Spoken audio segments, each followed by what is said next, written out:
Hi, this is Sachin Joshi. I'm really excited to meet you here. Let's have a quick chat about what is the difference in a consultant and a coach. The role of the coach, in one line, is to help you reach your full potential. Like a trusted friend, a good coach always expects the best out of you and also challenges you to perform at your best. We stay connected with you either in person or by phone or check in by Skype or email, doing what I call as converting the workshop content into bankable cash. Let me clarify, it's not only about money.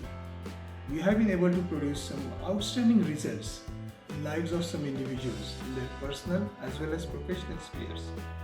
And I'm really grateful for those opportunities. Give us a call for a 1 hour free meeting. It's completely obligation free. If you think you are going to get any value out of this coaching relationship, that's great, let's get started. If not, that's fine and let's stay friends. Thank you very much and all the best.